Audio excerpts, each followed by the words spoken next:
Welcome to sports notify. আশা করি সবাই ভালো আছেন। যে যেখান থেকে ভিডিও দেখতেছেন সবাইকে অসংখ্য ধন্যবাদ এবং আশা করি আপনাদের ভিডিওটা ভালো লাগলে শেয়ার দিবেন এবং লাইক কমেন্ট করে আপনার মন্তব্য জানাই যেতে ভুল করবেন না। বার্সেলোনা 4-1 গোলে 3 রানে হারিয়েছে সেভিয়াকে তাদের ঘরের মাঠে বার্সেলোনা 4-1 গোলে হারিয়েছে। এই জয়ে বার্সেলোনা পয়েন্ট টেবিলে 3 নম্বরে ঠেকেছে। বাট লা লিগার টপ টেবিল টেকার রিয়াল মাদ্রিদ এবং আতলেটিকো মাদ্রিদ থেকে 1 পয়েন্ট এবং রিয়াল মাদ্রিদ থেকে ঠিক 2 পয়েন্ট নিয়ে লা লিগায় 3 নম্বর অবস্থান করতেছে। ঠিকই হয়তো সামনের যে গেম ম্যাচগুলো, যে ম্যাচগুলোতে খুবই ভাইটাল, যেমন বার্সেলোনা, যেমন আতলেটিকো মাদ্রিদের, যেমন রিয়াল মাদ্রিদ, যারা পয়েন্ট লুজ করবে তারা এই শিরোপা রেস থেকে আস্তে আস্তে একটু করে দূরে সরে যাবে।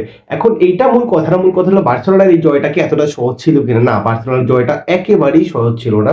শুরুতে বার্সেলোনা 7 মিনিটে রবার্ট লেভানডস্কি একটি গোল আদায় করে নেওয়ার ঠিক 1 মিনিট পর 8 মিনিটে বার্সেলোনা আরেকটি গোল কনসিড করে বসে। ফার্স্ট হাফে বার্সেলোনা এই এক গোল নিয়ে সেভিয়ার সাথে ফার্স্ট হাফ শেষ করে এবং সেকেন্ড হাফে শুরুতে যখন বার্সেলোনা ফার্মিন লোপেজ সহ কয়েকটা চেঞ্জ নিয়ে আসে, ফার্মিন লোপেজ 45 মিনিট এবং 46 মিনিটের মাথায় সে পেদ্রি অ্যাসিস থেকে আরেকটি গোল করে বার্সাকে 2-1 গোলে লিড এনে দিয়েছিল। বার্সেলোনা গোল কনসিড করে নেয়। 46 মিনিটের পর 55 মিনিটে ঠিক বার্সেলোনা আরো একটি গোল করে রাফিনা ঠিক ডি বক্সের বাইরে থেকে গোলটা আদায় করার পর বার্সেলোনার 3-1 বলে দেখে মনে হচ্ছে যে বার্সেলোনা এই ম্যাচটা খুব সহজে জিতে যাবে, কিন্তু না।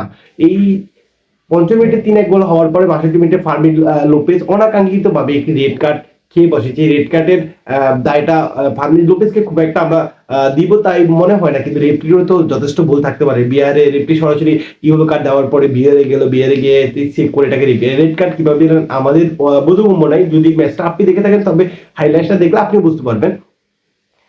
প্রথমে ফার্মিন লোপেজের পায়ে বলটা লাগার পরেও পরবর্তীতে সেটা ফাউল হয়, কিন্তু সেই ফাউলটাকে কিভাবে রেড কার্ডে কনভার্ট করা হয় সেটা হলো রেফরি ভালো বুঝতে পারবে।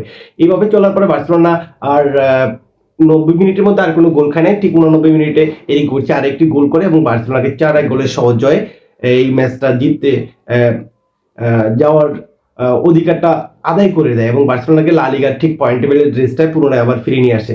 হানসি ফ্লিকের এই দলটা তার মিডফিল্ড বলেন, ফরওয়ার্ড লাইন বলেন, তার ডিফেন্স লাইন বলেন, সেটাকে একটা ব্যালেন্সে নিয়ে এসে এবং সে এই জয়গুলো, দুর্দান্ত জয় বা একের পর এক গোল উৎসবগুলো আমাদেরকে উপর দিয়েছে, যেটা রিয়াল মাদ্রিদ বা আতলেটিকো মাদ্রিদের কাছ থেকে আমরা ওইভাবে দেখি না এতগুলো গোল যেটা বার্সেলোনা করে যাচ্ছে।